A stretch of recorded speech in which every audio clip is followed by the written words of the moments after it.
اعوذ باللہ من الشیطان الرجیم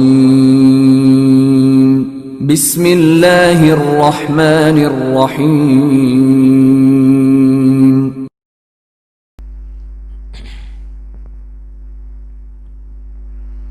اعوذ باللہ من الشیطان اللعین الرجیم بسم اللہ الرحمن الرحیم اعوذ باللہ من الشیطان اللعین الرجیم بسم اللہ الرحمن الرحیم الحمدللہ رب العالمین والصلاة والسلام علی نبی الکریم وعلی آلہ الطیبین الطاہرین المعصومین المنتجبین ولعنۃ اللہ علی اعدائہم من الآن الی قیام یوم الدین آمین یا رب العالمین اما بعد فقد قال اللہ تبارک و تعالی فی قرآن المجید بسم اللہ الرحمن الرحیم وزادہ بسطۃ فی العلم والجسم۔ تاریخ غدیر کے صحیح تحقیق ریسرچ۔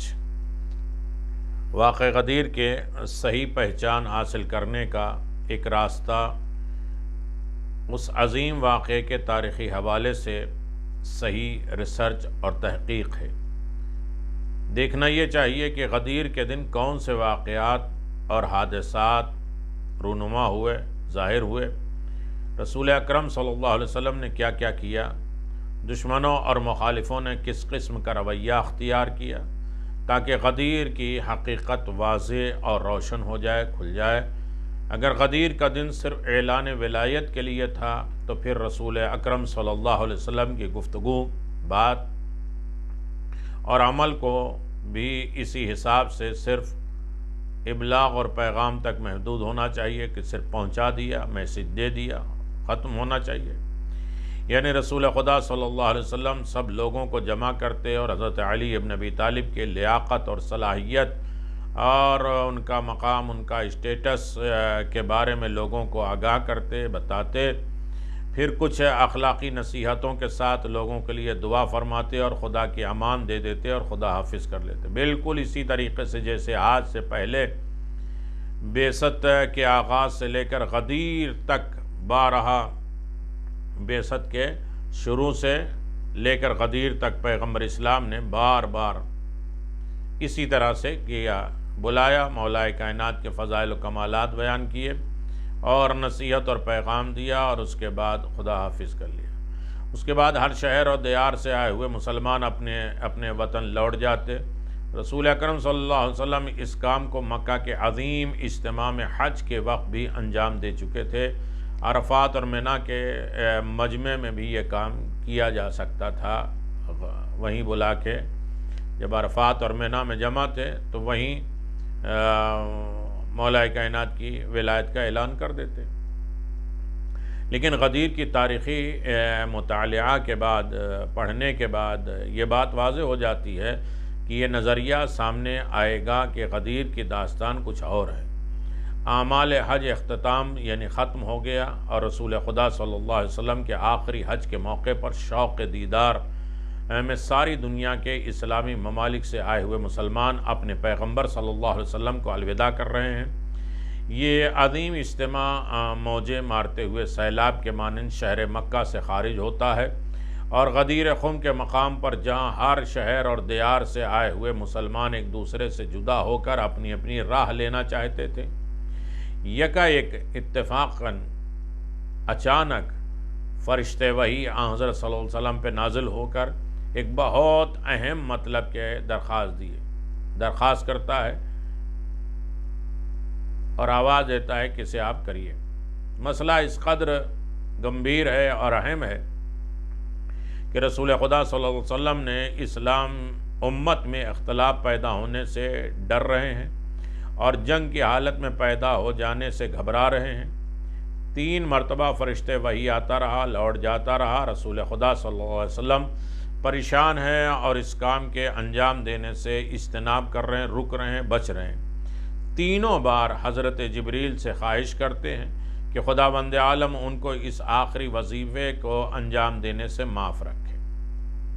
وحی الہی کی مسلسل آ رہی ہے یہاں تک کہ پیغمبر اسلام صلی اللہ علیہ وسلم کو اس بات کی طرف متوجہ کیا گیا کہ اگر آج آپ نے اس کام کو انجام نہیں دیا تو گویا تم نے اپنی رسالت کا کوئی کام نہیں کیا۔ پھر اس کے بعد پیغمبر اسلام کو تسلی بھی دی گئی، تشفی بھی دی گئی، پریشان نہ ہوئیے، خدا آپ کی حفاظت کرے گا، کفار و منافقین کو رسوا اور ذلیل کرے گا، اور تمہیں خدا کی پرواہ کرنی چاہیے، خدا پہ بھروسہ کرنا چاہیے، اور یقیناً اللہ آپ کی حفاظت کرے گا۔ جب رسول خدا صلی اللہ علیہ وسلم کو خداوند عالم کی طرف سے یہ تسلی ملی تو آپ نے یہ حکم صادر فرمایا کہ سب لوگ غدیر قوم کی سرزمین پر ٹھہر جائیں۔ جو لوگ غدیر کے مقام سے آگے چلے گئے تھے ان کو پلٹ آنے کے لیے کہا گیا، اور جو لوگ ابھی تک اس مقام پر نہیں پہنچے تھے ان کے پہنچ جانے کا انتظار کیا۔ جب تمام اسلامی ملک سے آئے ہوئے سارے مسلمان غدیر قوم کے میدان میں جمع ہو گئے تو حکم فرمایا کہ اونٹوں کی کجاویں، اونٹوں کے اوپر جس کے اوپر بیٹھتے تھے، جو حفاظت کرتا تھا، گرنے سے سامان رکھانے کے لیے ضرورت پڑتی تھی، اونٹوں کے کجاووں کے ذریعے ایک بلند جگہ ممبر تیار کیا جائے۔ اس بلند مقام پر کھڑے ہو کر پروردگار عالم کی حمد و ثنا کے بعد اہم مسئلے کو ذکر کیا اور اپنے فرشتے وحی کے درمیان واقع ہونے والی ماجرا اور گفتگو کو لوگوں کے سامنے بیان کیا کہ میں نے فرشتوں کو منع کرتا رہا، فرشتے یہ کہتے رہے۔ اس کے بعد حضرت امیر المؤمنین علی بن ابی طالب اور ان کے اولاد میں سے 11 فرزندوں کی تا قیامت قائم رہنے والی امامت اور ولایت کا اعلان فرمایا اور ان کا تعارف کروایا۔ پھر عملی طور پہ خود حضرت علی بن ابی طالب علیہ السلام کا ہاتھ پکڑ کر بیعت کی اور اس کے بعد بیعت عام عمومی کا فرمان جاری کیا، جنرل بیعت کی، جس کی وجہ سے تمام مرد اور عورت دوسرے دن تک اس مقام پر ٹھہرے رہے، حضرت علی بن ابی طالب کی بیعت کرتے رہے۔ اگر روز غدیر صرف ولایت کا پیغام پہنچانے کے لیے ہوتا تو اتنے سارے انتظامات کیوں کر رسول خدا صلی اللہ علیہ وسلم اور مسلمانوں کے جنرل بیعت بھی کیوں کروائی؟ دلچسپ اور دل کھینچنے والی بات تو یہ ہے کہ مخالفین کے کلمات اور جملے، ان کے سنٹینس بھی یہ حقیقت واضح اور روشن ہوتی ہے کہ خواہ وہ لوگ جو 10 بشمشیر تھے جن کے ہاتھوں میں تلوار تھی، یا وہ لوگ جنہوں نے خیمہ رسول کے سامنے کھڑے ہو کر توہین آمیز الفاظ کیے، کیا تم یہ کام جو اپنی رسالت کے اختتام پہ کیا ہے خداوند عالم کے حکم سے کیا ہے؟ رسول کے خیمے پر آ کے ایک توہین کر کے یہ کہتا ہے۔ پیغمبر اسلام نے جواب میں ارشاد فرمایا، ہاں خدا کے حکم سے میں نے انجام دیا۔ تو اس مخالف دشمن نے کہا کہ جو لوگ روز غدیر سے غافل ہیں اور ان کے تمام شیطانی آرزویں مٹی میں مل رہی تھیں تو رسول خدا صلی اللہ علیہ وسلم سے توہین جملے استعمال کرتے ہوئے مخاطب ہوئے کہا کہ تم نے ہم سے کیا کہا کہ بت پرستی چھوڑ دو، ہم نے بت پرستی چھوڑ دیا۔ تم نے کہا نماز پڑھو، ہم نے نماز پڑھی۔ تم نے کہا روزہ رکھو، ہم نے روزہ رکھا۔ تم نے کہا خمس زکوٰۃ دو، ہم نے ادا کی۔ تم نے کہا حج پر جاؤ، ہم آ گئے۔ اب یہ کون سا حکم ہے کہ جو تم صادر کر رہے ہو، آرڈر دے رہے ہو، اور ہم سے کہہ رہے ہو کہ ہم تمہارے داماد کی بیعت کر لیں؟ حضرت زہرا سلام اللہ علیہا امیر المؤمنین کی ولایت کے اعلان اور غدیر قوم کے جنرل بیعت کی تشکیل پانے کی شروع ہی میں مخالفین کی عہد شکنی اور منافقت سے آگاہ تھیں۔ وہ جانتی تھیں کہ کتنے لوگ اپوزیشن میں کھڑے ہوں گے، منافق کیسے مخالفت کریں گے۔ جب حارث ابن نعمان نے مخالفت کی اور کہا کہ اے خدا، اگر یہ حق ہے تو ولایت علی کا اعلان تیری طرف سے ہوا ہے تو مجھ پر آسمان سے ایک پتھر نازل ہو جو میری زندگی کا خاتمہ کر دے، اور فوراً خدا کا عذاب نازل ہوا اور آسمان سے ایک پتھر آیا اور اسے ہلاک کر دیا۔ حضرت زہرا سلام اللہ علیہا نے اس معنی خیز نگاہ سے حضرت امیر المؤمنین کی طرف دیکھا اور فرمایا، أتظن يا أبا الحسن أن هذا الرجل وحدك والله ما هو إلا طليعة قوم لا يلبثون ولا يكشف عن وجوههم أقنتا عندما تلوح لها الفرصة۔ اے ابو الحسن، آیا آپ یہ گمان کرتے ہیں، یہ سوچتے ہیں کہ غدیر کی مخالفت میں یہ آدمی اکیلا ہے؟ خدا کی قسم یہ پیش قدم ہے، یہ پہلا فرد آگے ہے، ایک قوم کا اسی ابھی تک ان کے چہرے سے نقاب نہیں اتری ہے، اور جس وقت بھی موقع ملا وہ اپنی مخالفت ظاہر کریں گے۔ حضرت امیر المومنین علیہ السلام نے جواب میں فرمایا کہ بنت رسول میں خداوند عالم اور اس کے رسول کے حکم کو انجام دیتا ہوں، اور خدا پہ توکل اور بھروسہ کرتا ہوں، وہ بہترین مددگار ہے۔ حارث ابن نعمان فہری نامی ایک شخص جو امیر المؤمنین کے دشمنی دل میں لیے ہوئے تھا، اونٹ پر سوار آگے بڑھا اور کہا، اے محمد، تم نے ہمیں ایک خدا کا حکم دیا، ہم نے قبول کیا، اپنی نبوت کا ذکر کیا، ہم نے مان لیا، اور ہم نے کلمہ پڑھا، لا الہ الا اللہ محمد رسول اللہ کہا، ہمیں اسلام کی دعوت دی، ہم نے قبول کر لی۔ تم نے کہا 5 وقت کی نماز پڑھو، ہم نے پڑھی، زکوٰۃ اور روزہ اور حج جہاد کا حکم دیا، ہم نے اطاعت کی۔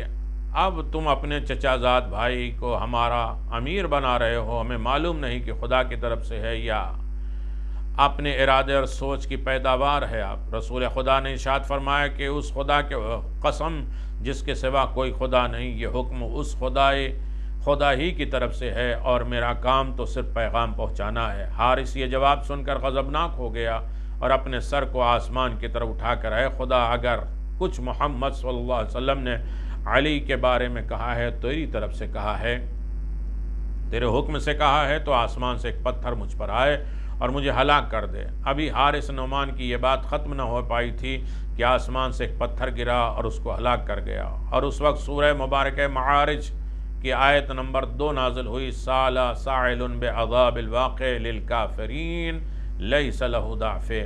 ایک مانگنے والے کافر نے عذاب مانگا اور جس کو کوئی ٹال نہ سکا۔ یہ تقریباً ہمارے پاس جو ابھی کتاب ہے وہ 29 ہے جس میں یہ تذکرہ موجود ہے۔ اب ہم لوگ آگے بڑھ رہے ہیں۔ کیا غدیر امام کی ولایت کا دن ہے؟ ایک تنگ نظر واقع غدیر میں تحقیق کی ضرورت، اہل بیت کی مظلومیت کے اسباب۔ دو لفظ میں آگے بڑھ جاؤں۔ ایک اور تنگ نظری واقع غدیر کی جانب توجہ کی ایک اور وجہ، بعض لوگ اسے سطحی عقیدے جنہیں ہمیں غدیر کے بارے میں کہا غدیر کا دن امیر المؤمنین کی ولایت کا دن ہے، انہوں نے روز غدیر صرف حضرت علی کی ولایت کے لیے مخصوص کیا، واقع غدیر کے باقی سارے پہلو پر کچھ بیان نہیں کیا۔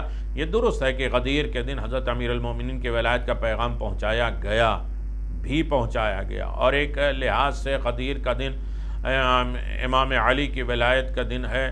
روز غدیر امامت کے معین کرنے کا دن ہے، لیکن اس واقعے کے اور بھی بہت سارے ٹارگٹ اور ہدف اور مقصد اور ایم تھے جو اس دن ایک حقیقت کی صورت میں وجود میں آ گئے، اور جن کے بارے میں بہت ہی کم بیان کیا گیا اور بہت کم ہی توجہ دلائی گئی۔ واقع غدیر میں تحقیق کی ضرورت ہے، ریسرچ کرنے کی ضرورت ہے۔ واقع غدیر صرف اعتقاد اور محدود تک نہیں ہے، بیان نہیں کی گئی ہے، بلکہ یہ دیکھا جانا چاہیے کہ اس عظیم واقعے کے موجد یعنی بنانے والے، ایجاد کرنے والے رسول خدا نے اس دن کیا فرمایا اور کیا کام انجام دیا، لوگوں کے جنرل بیعت کو کس حد تک وسعت دی، پھیلایا، آیا صرف امام علی کا تعارف کرایا، آیا صرف امام علی کی بیعت طلب کی۔ ہم خطبہ غدیر کا مطالعہ کیوں نہیں کرتے؟ پیغمبر اسلام نے اس دن تمام گفتگو کے تحقیق کی نگاہوں سے کیوں نہیں دیکھتے؟ آپ صلی اللہ علیہ وسلم نے خطبے میں موجود اہم نکات کی طرف ہماری توجہ دلائی، اور خطبہ غدیر آپ پڑھیں اور یقیناً جو ہے وہ خطبہ غدیر میں تمام چیزیں واضح ہو جاتی ہیں۔ ہمارے جتنے بھی زیادہ تر یعنی 50% جو ہے وہ خطبہ غدیر میں انشاءاللہ سوالات ہوں گے، باقی سب چٹ پٹ تھوڑے بہت، اور یہ بالکل سوالات بالکل باریک بینی سے یا روایتوں سے نہیں ہوں گے، بالکل جنرل عام فہم، بالکل سامنے کی جو باتیں ہوں گی وہی سوال ہوں گے انشاءاللہ۔ اہل بیت کی مظلومیت کے اسباب کیا تھے؟ کیوں اتنے مظلوم تھے؟ اگرچہ مخالفین، منافقین رسول خدا کے زمانے میں باوجود فکری اور سیاسی پروپگنڈے کر کے مسلمانوں کے درمیان کامیابی حاصل نہ کر سکے تاکہ اپنی سازشوں کو عملی جامہ پہنا سکیں، لیکن حضرت صلی اللہ علیہ وسلم کی وفات کے بعد جو بھی سازش کر سکتے تھے، جب جناب زہرا سلام اللہ علیہا احد میں حضرت حمزہ کی مزار پر عزاداری میں مشغول تھیں، تو آپ سے سوال کیا گیا کہ لوگ آپ کے اور علی کے خلاف کیوں ہو گئے، اور آپ کے مسلم حق کو کیوں غصب کر لیا گیا؟ تو حضرت زہرا سلام اللہ علیہ نے فرمایا لَكِنَّهَا أَحْقَادُ بَدْرِيَّةٌ وَتَرَاءُ أُحْدِيَّةٌ وَكَانَ عَلَيْهِ قُلُوبُ النِّفَاقِ مَكْتَمَنَةٌ لِإِمْكَانِ الْوَرَاشَةِ فَالْأَمَّا اسْتَحَبَّتْ وَعَمْرَ عِلْسَةَ عَلَيْنَا شَايَةُ الْآثَارِ۔ جب لوگوں نے پوچھا کہ جب غدیر میں اعلان ہو گیا تھا تو آپ کے اوپر ایسا ظلم کیوں کیا گیا اور آپ کے گھر پہ آگ لکڑی اور علی کے گردن میں رسی کیوں باندھی گئی؟ تو جناب سیدہ سلام اللہ علیہ فرماتی ہیں یہ سارا کینہ، حسد، جلسی جنگ بدر، جنگ احد کا انتقام اور بدلہ تھا جو منافقوں کے دلوں میں پوشیدہ تھے اور چھپا تھا، اور جس دن سے انہوں نے حکومت پر غاصبانہ قبضہ کر لیا، اپنے دلوں میں موجودہ کینہ اور حسد کی آگ ہم پر برسانا شروع کر دیا، انہوں نے اس کے بعد سے ائمہ معصومین علیہم الصلاۃ والسلام کو امامت اور رہبریت کی فرصت مہلت نہ دی۔ حضرت علی بن ابی طالب کی 5 سالہ دور حکومت کو تقریباً 3.5 سال یا 4 سال دور حکومت کو 3 جنگوں کے اوپر ڈھکیل دیا، خاک و خون میں ملا دیا اور تاریخ اول مظلوم کے دل کا خون کر دیا۔ علی تاریخ کے پہلے اول مظلوم ہیں، جیسا کہ خود امیر المومنین نے فرمایا اما واللہ ان کنت لفی ساقتها حتی تولت بحذافیرها۔ لمبا خطبہ امیر المومنین نے دیا، اس کے بعد اشعار پڑھے۔ امیر المومنین علی بن ابی طالب نے کہا آگاہ ہو جاؤ کہ خدا کی قسم اس صورتحال کے تبدیل کرنے والوں میں شامل تھا، یہاں تک کہ حالات مکمل طور پہ تبدیل ہو گئے اور میں نہ کمزور ہوا اور نہ خوف زدہ ہوا۔ آج بھی میرا یہ سفر ویسے ہی مقاصد کے لیے ہے اور میں باطل کے شکم کو چاک کر کے اور اس کے پہلو سے وہ حق نکال لوں گا جسے اس نے مظالم کے تہوں میں چھپا دیا ہے۔ میرا قریش سے کیا تعلق، میں نے کل ان سے کفر کی بنا پر جہاد کیا اور آج فتنہ اور گمراہی کی بنا پر جہاد کروں گا۔ میں ان کا پرانا اور مد مقابل ہوں اور آج بھی ان کے مد مقابل تیار ہوں۔ خدا کی قسم قریش کو ہم سے کوئی عداوت نہیں ہے مگر یہ کہ پروردگار نے ہمیں منتخب اور چن لیا اور ہم نے ان کو اپنی جماعت میں داخل کرنا چاہا لیکن انہوں نے اپنی اکڑ دکھائی۔ ان کے بعد جلا اور صفات اور حکومت طلبگار بنی امیہ نے، پھر ان کے بعد بنی عباس نے جو بھی ظلم کرنا چاہا کیا۔ تمام ائمہ معصومین کو یا زہر یا تلوار کے ذریعے شہید کیا۔ یہ وہ سمجھتے تھے کہ طاقت اور تلوار ان کے پاس ہے اس لیے حاکم ہیں، لیکن یہ ان کے خیال ہے کہ وہ مسلمانوں کے دلوں کو نہ جیت سکے اور اہل بیت کا وجود دنیا میں موجود ہے اور اسے مٹا نہ سکے۔ یہ کس کا صلہ ہے؟ یہ غدیر کا صلہ ہے۔ غدیر میں اسی لیے اہتمام کیا تھا کچھ بھی کر لو، کیسے بھی کر لو، قیامت تک یہ اہل بیت کا سلسلہ، امامت کا سلسلہ باقی رہنے والا ہے۔ یہ ایک مقصد۔ اولاد رسول کے پاس پاک و اطہار کے خون کی برکت سے خداوند عالم نے دین کو کامل کر لیا، مکمل کر لیا، باقی رکھ دیا۔ اس دین سے خوش ہو گئے۔ خون شہیدائیں رائگاں نہیں جاتا، جب تک خون باقی اس کی برکت بھی باقی ہے۔ حجت الوداع اور غدیر کے موقع پر پیغمبر اسلام کا خطبہ، اسے ہمیں بڑی توجہ کے ساتھ سماعت فرمانا چاہیے۔ اول یہ کہ معرفت اللہ الحمدللہ الذی علا فی توحد ودنا فی تفرد وجل فی سلطان وعدم فی ارادت واحاط بکل شیء علم وهو فی مکانہ وقہر جماع خلق بقدرت وبرہان وحمیدا لم یظل محمودا لا یظل مجیدا لا یظل مبتدعا معیدا وکل امر الیہ یعود۔ اللہ اکبر، بہت عظیم خطبہ آپ نے دیا۔ باری المسروقات وداعی المدحورات وجبار العارضین والسماوات وقدوس سبون رب الملائکۃ والروح متفضل علی جمیع بنبرات متفضل علی جمیع من انشات یلحظ کل عین والعین وتراہ کریم حلیم غبات القد وسع کل شیء رحمہ ومن عدم بنعمت ولا يعجل بانتقاء ولا يبادل علیہ۔ عظیم الشان خطبہ پیغمبر اسلام نے دیا، اور اس طریقے سے خطبہ دیا، اور خطبے کا ترجمہ بغور آپ سماعت فرمائے اور سنیں۔ خدا کی پہچان کس طرح سے کرائی، معرفت کرائی۔ شروع اللہ کے نام سے جو بڑا مہربان اور نہایت رحم والا ہے۔ تمام تعریف اس خدا کے لیے مخصوص ہے جو اپنی وحدانیت میں بلند، یکتائی میں اکیلا، اپنی سلطنت اور قدرت میں بالا تر، اور اس کی قدرت کے ستون محکم اور استوار ہیں۔ اس کا علم ہر چیز کو شامل ہے اور ہر جگہ موجود ہے، اور ہر موجود پر اپنی قدرت اور حجت کے ساتھ حاوی ہے۔ وہ ہمیشہ سے عظیم ہے اور ہمیشہ صاحب اور لائق تعریف ہے۔ وہ بلندیوں کا وجود بخشنے والا ہے اور زمین کے فرش کو بچھانے والا ہے۔ زمین اور آسمان کا حاکم، پاک و مقدس وہی روح اور فرشتوں کا پروردگار ہے۔ اس کی بخشش اور عطا ہر موجود کو شامل ہے اور سب کے لیے فرمان اور وسیع ہے۔ تمام دیکھنے والوں کو دیکھتا ہے اور کوئی آنکھ بھی اس کو نہیں دیکھ سکتی۔ وہ ایسا بخشنے والا اور غفور ہے جس کی رحمت کا سایہ سب کے سروں پر ہے، اور جس نے سب پر اپنی عطائے نعمت کے سبب احسان کیا۔ گناہگاروں کو سزا دینے میں جلدی نہیں کرتا اور مستحقین کو عذاب دینے میں جلدی سے کام نہیں لیتا۔ خدا ہر شے پر احاطہ کیے ہوئے، گھیرے ہوئے ہے، قبضے میں کیے ہوئے ہے، ہر شے پہ قدرت رکھتا ہے، اس کا مثل کوئی نہیں ہے۔ اس نے ہر لا وجود شے کو بھی وجود بخشا، جو کچھ بھی نہیں تھا سب کچھ خدا نے بنایا۔ وہ خدا جس کی حکومت عدالت پر کھڑی ہوئی ہے، ٹکی ہوئی ہے، اس کے سوا کوئی خدا نہیں ہے۔ وہ صاحب قدرت ہے اور دانا ہے اور عقل کو پیدا کرنے والا ہے۔ آنکھوں کی بصارت سے بالا تر ہے، آنکھوں کی روشنی سے دیکھا نہیں جا سکتا، لیکن وہ ہر شے کو دیکھتا ہے۔ وہ مہربان ہے، وہ ہر چیز سے آگاہ ہے۔ کوئی بھی اس کی حقیقی صفات کا مشاہدہ نہیں کر سکتا، اس کے ظاہر اور باطن کے بارے میں کچھ نہیں جانتا مگر ان چیزوں کے ساتھ جو اس نے اپنی شناخت کے لیے خود بیان فرمائی ہے کہ میں اس بات کی گواہی دیتا ہوں کہ وہ ایسا خدا ہے جس کا نور پاکیزگی نے زمانے کو پر کر دیا،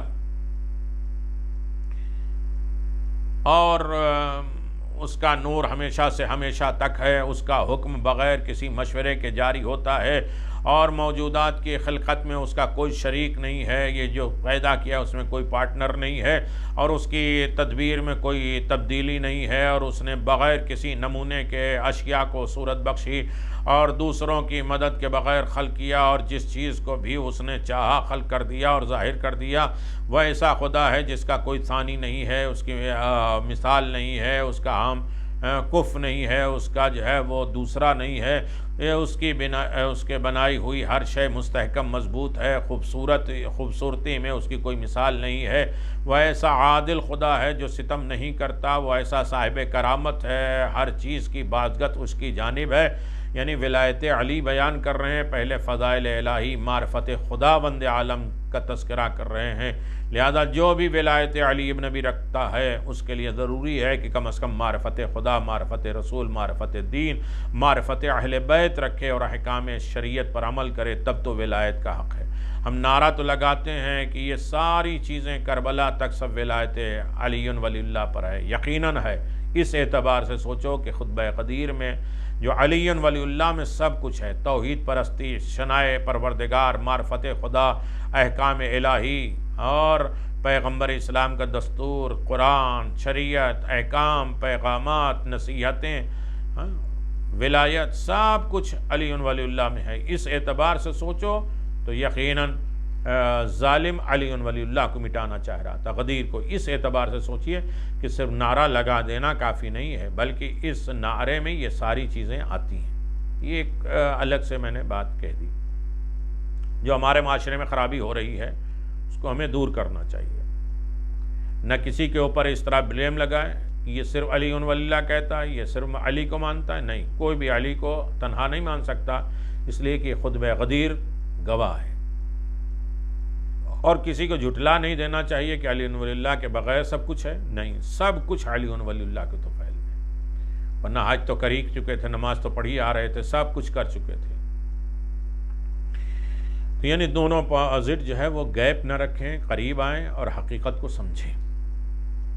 پیغمبر اسلام صلی اللہ علیہ وسلم نے فرمایا وہ ایسا خدا جس کا کوئی ڈبل نہیں ہے، اس کا مقابل نہیں ہے، اس کا دوئی نہیں ہے، اس کی بنائی ہوئی ہر شے میں مستحکم ہے، خوبصورتی میں اس کی کوئی مثال نہیں ہے. وہ عادل خدا ہے جو ستم نہیں کرتا اور ایسا صاحب کرامت ہے، ہر چیز کی بادگت، ہر چیز کی پلٹ اسی کی طرف ہے.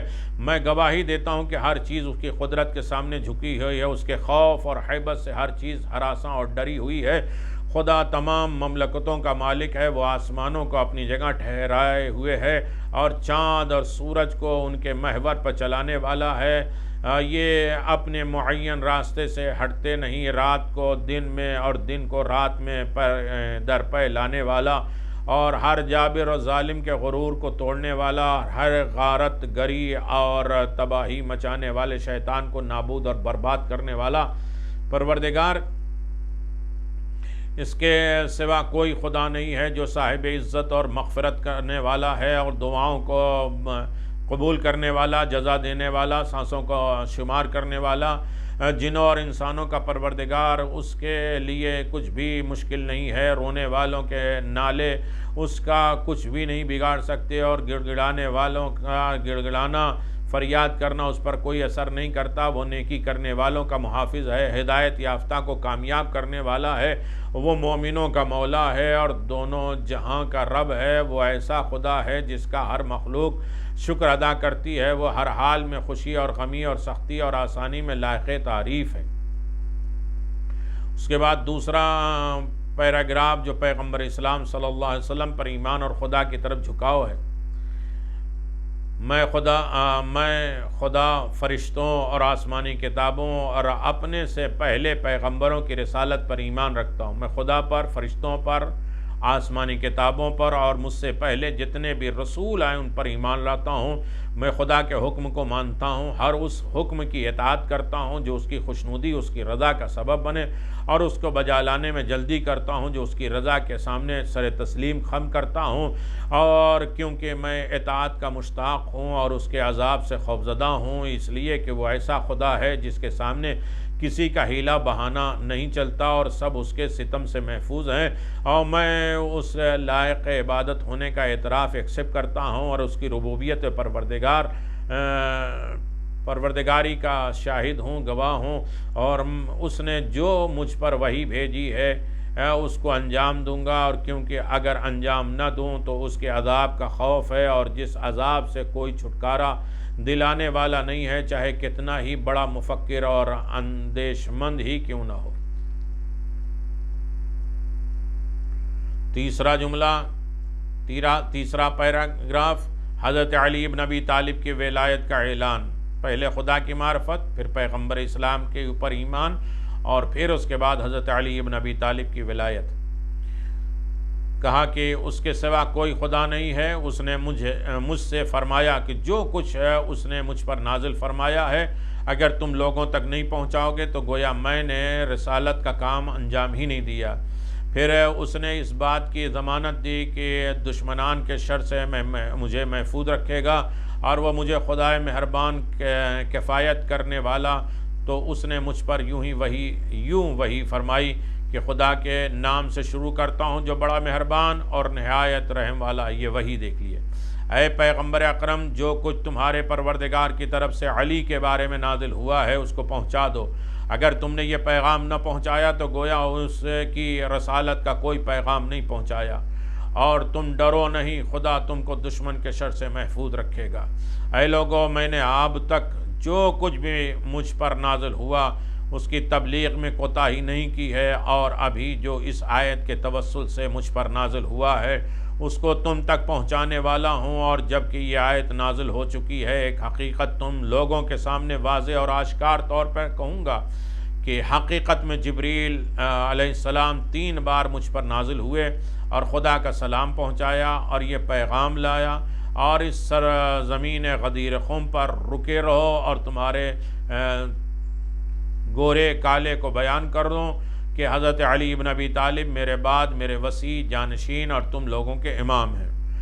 اس کی نسبت میرے ساتھ ایسی ہے جیسے ہارون کو موسیٰ جیسے پیغمبر کے ساتھ تھی۔ فرق صرف یہ ہے کہ میرے بعد کوئی نبی نہیں آئے گا، خدا اور رسول کے بعد علی تمہارے رہبر اور امام ہیں۔ خداوند عالم نے اپنی کتاب قرآن مجید میں علی کی ولایت کے بارے میں مجھ پر نازل فرمایا اور فرمایا یا ایھا الرسول بلغ، تحقیق تمہارا رہبر اور سرپرست خدا ہے، انما ولیکم اللہ ورسولہ، اور اس کا رسول ہے وہ مومنین جو پابندی سے نماز ادا کرتے ہیں، حالت رکوع میں زکوٰۃ دیتے ہیں۔ سورہ مائدہ آیت نمبر 55۔ حضرت علی ابن ابی طالب علیہ السلام نے نماز قائم کی اور حالت رکوع میں زکوٰۃ دی اور خدا بزرگ اور برتر کا ہر حال میں شکر ادا کیا۔ نمبر 4 پیراگراف، حضرت علی ابن ابی طالب علیہ السلام کے لیے بیعت لینے میں پیغمبر اسلام نے بڑی احتیاط کا اسباب، بڑے چھان بین کے، بڑے باریک بین سے، بڑی عقل مندی سے اور بہت احتیاط سے میں نے جبریل سے اس بات کی درخواست کی کہ خدا سے اس حکم کو بجاولی کے لیے مجھے معاف کر دیں۔ مجھ سے نہیں ہو پائے گا کیونکہ میں اس بات سے اچھی طرح واقف ہوں کہ تمہارے درمیان پرہیزگار بہت کم ہیں، منافقین بہت زیادہ ہیں، گناہ گار، حیلہ اور اسلام کا مذاق اڑانے والے بہت زیادہ ہیں۔ یہ حاجی ہیں، پیغمبر کے ساتھ حج کیا اور پیغمبر کلم کلا کہہ رہے ہیں کہ متقی بہت کم ہیں، منافق زیادہ ہیں، گناہ گار بہت ہیں اور حیلہ اور بہانہ کرنے والے، اسلام کا مذاق اڑانے والے بہت زیادہ ہیں۔ وہ لوگ کہ جن کی شناخت قرآن میں خود خدا نے یوں کی ہے، قرآن میں خود اللہ نے پہچان کرائی اپنی زبانوں سے، وہ جو کچھ کہتے ہیں ان کے دل میں نہیں ہے اور وہ یہ خیال کرتے ہیں کہ یہ دوغلاپن، یہ ڈبل چہرہ، یہ ڈبل زبان کوئی بہت سادہ سی بات ہے، حالانکہ پروردگار کے نزدیک یہ بہت بڑی بات ہے اور بہت ساری آرزوئیں اور تکلیفیں ہیں منافقین کی طرف سے، جنہوں نے ہمیشہ مجھے تکلیف پہنچائی اور یہاں تک کہ انہوں نے میرا نام گوش رکھ دیا۔ یہ سمجھتے ہیں کہ جو کچھ دوسرے کہتے ہیں میں سنتا ہوں، کیونکہ انہوں نے یہ دیکھا کہ میں ہمیشہ علی ابن ابی طالب کے ساتھ ہوں اور میں ان کی اور ان کے نظریات کی طرف توجہ دیتا ہوں، یہاں تک کہ خداوند عالم نے ان کی اس اہانت توہین کا جواب دینے کے لیے قرآن مجید میں یہ آیت نازل فرمائی، سورہ توبہ آیت نمبر 61 میں۔ ان میں سے بعض نے پیغمبر کو ستایا اور کہا کہ وہ گوش ہیں، یعنی کان ہیں، ہر وقت ہر بات سن لیتے ہیں۔ اے رسول تم کہہ دو کہ کان تو ہیں مگر تمہاری بھلائی سننے کے کان ہیں، خدا پر ایمان اور مومنین کی بات پر یقین رکھنے کے لیے کان ہیں۔ اللہ اکبر، کیسے لوگ تھے! اگر میں ابھی چاہوں تو منافقوں کا نام و نشان کے ساتھ تمہیں پہچان کرا دوں، یا انگلی کے ذریعے ان کی طرف اشارہ کر دوں، لیکن خدا کی قسم ان کے سلسلے میں بزرگواری سے کام لے رہا ہوں اور ان کو رسوا نہیں کروں گا، اور تمام باتوں کے باوجود خدا عالم مجھ سے اس وقت تک خوشنود نہیں ہوگا، اور جب تک میں اس کی طرف سے نازل کیے ہوئے پیغام کو تم تک نہ پہنچا دوں۔ اس نے فرمایا، اے پیغمبر صلی اللہ علیہ وسلم، جو کچھ تمہارے پروردگار کی طرف سے نازل ہوا اس کو پہنچا دو، اور اگر تم نے ایسا نہ کیا تو سمجھ لو کہ تم نے اس کا کوئی پیغام نہیں پہنچایا۔ تم ڈرو نہیں، خدا تمہیں لوگوں کے شر سے محفوظ رکھے گا۔ 5واں پیراگراف غدیر کے خطبے میں ائمہ معصومین کی امامت کا تعارف۔ آپ لوگ نوٹ کرتے جائیے کہ غدیر میں کیا کیا ہے۔ کیا صرف ولایت ہے؟ پہلے تعارف خدا، پھر پیغمبر نے خدا کی معرفت، فرشتوں پر ایمان، اپنی رسالت کے اوپر اور اپنے سے پہلے والے نبیوں کی رسالت اور پہلی کتابوں کا ایمان لانے کا اعلان کیا، پھر علی کی ولایت کا اعلان کیا، پھر لوگوں کے ظلم ستم اور منافقین کی پہچان کرائی، اور پھر اس کے بعد بیعت کے لیے آمادہ ہوئے۔ اور پانچویں چیز معصومین کی امامت کا تعارف کرایا۔ معصومین میں جو امام صرف ولایت علی نہیں، اے لوگوں جان لو کہ خداوند عالم نے علی کو تمہارا سرپرست اور ولی اور پیشوا اور امام مقرر کر دیا ہے۔ ان کی اطاعت تمہارے مہاجرین انصار اور اسلام کے نیک پیروکار اور ہر شہری دیہاتی عرب عجم آزاد غلام چھوٹے بڑے کالے گورے اور خداوند عالم کی عبادت کرنے والے تمام لوگوں پر واجب ہے۔ یہ خطبہ پیغمبر ہے۔ اس کا حکم مانا جانا چاہیے، اس کا ہر کلام اور سخن مناسب ہے، اس کے ہر دستور کی اطاعت اور واجب ہے، اور جو اس کی مخالفت کرے اس پر لعنت ہے، اور جو اس کے فرمان کی اطاعت کرے اس کو بخش دیا جائے گا، اور اس کی تصدیق کرنے والا مومن اور جھٹلانے والا کافر ہے، اور ہر وہ شخص جو علی کی بات سنے اور ان کی اطاعت کرے خدا اسے بخش دے گا۔ اے لوگو، یہ وہ آخری مقام ہے جہاں میں تمہارے درمیان کھڑا ہو کے بات کر رہا ہوں، اس لیے کہ میرے بات اچھی طرح سن لو اور اس پر عمل کرو اور اپنے پروردگار کی اطاعت کرو۔ وہی خدا تمہارا پروردگار، معبود، سرپرست اور اس کے بعد اس کے نبی یعنی میں محمد صلی اللہ علیہ وسلم جو ابھی تمہارے درمیان کھڑا بات کر رہا، یہاں تک نشاندہی، تاکہ یہ نہ کہیں کہ کسی اور نے یہ بات کہی۔ میں نبیوں کا سردار اور سرپرست ہوں، پھر میرے بعد علی خدا کے حکم سے تمہارے سرپرست اور نگراں اور امام ہیں، اور پھر ان کے بعد امامت میری اولاد میں ہوگی جو علی سے ہوگی اور قیامت تک کے لیے برقرار رہے گی، یہاں تک کہ تم قیامت کے دن خدا اور اس کے رسول سے ملاقات کرو گے۔ لوگوں، حلال خدا کے علاوہ کچھ بھی حلال نہیں ہے اور حرام خدا کے علاوہ کچھ بھی حرام نہیں ہے۔ اس نے مجھے حلال و حرام کے بارے میں بتایا، اور میں نے اس علم اور دانش کی بنیاد پر جو میں نے خداوند عالم سے حاصل کیا اس کی کتاب میں سے حلال اور حرام کو تمہارے لیے واضح کر دیا، کھول دیا۔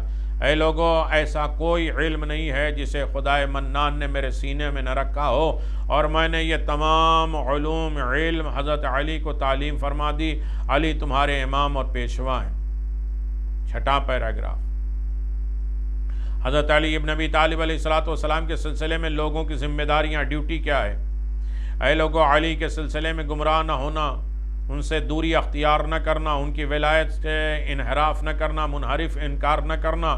وہ حق کی ہدایت کرنے والا ہے، وہ حق پر عمل کرنے والا ہے، باطل کو نابود کرنے والا ہے اور باطل سے روکنے والا ہے، اور خدا کی راہ میں کسی برا بھلا کہنے والے کی کوئی پرواہ نہیں کرتا۔ اور یقیناً جان لیے کہ علی وہ پہلا شخص ہے جو خدا اور اس کے رسول پر ایمان لایا۔ علی وہ شخص ہے جس نے اپنی جان کو رسول خدا صلی اللہ علیہ وسلم پہ فدا کیا۔ وہ ہمیشہ رسول خدا صلی اللہ علیہ وسلم کے ساتھ دیا۔ ایک دن ایسا تھا کہ جب علی کے سوا مردوں میں سے کوئی نہیں تھا اور میرے ساتھ خدا کی عبادت کرتا رہا۔ علی میرے ساتھ اکیلے عبادت کرتے رہے۔ اے خدا، اے لوگو، علی کو دوسرے سے افضل اور برتر جاننا، کیونکہ خدا نے اس کو برتری اور افضلیت دی ہے۔ سب سے اعلیٰ ماننا علی کو، اس علی کی امامت اور ولایت کو قبول کرنا، کیونکہ خدا نے اس کو تمہارا امام مقرر کیا ہے۔ اے لوگو، علی خدا کی طرف سے تمہارے امام ہیں، اور خدا ان کی امامت کا منکروں کو توبہ ہرگز قبول نہیں کرے گا۔ جو علی کی امامت کا انکار کرے ان کی توبہ بھی قبول نہیں ہوگی۔ یہ خداوند عالم کی طرف سے حتمی فیصلہ ہے۔ وہ منکر ولایت علی کے ساتھ ایسا سلوک کرے گا، اور لازمی ہے کہ وہ منکر کو عذاب دے گا، ایسا سخت اور دردناک عذاب جو ہمیشہ کے لیے ہے، اور لہٰذا اس کی مخالفت سے بچو، کیونکہ مخالفت کی سزا جہنم کی آگ ہے، اور جس کا ایندھن انسان اور پتھر ہے۔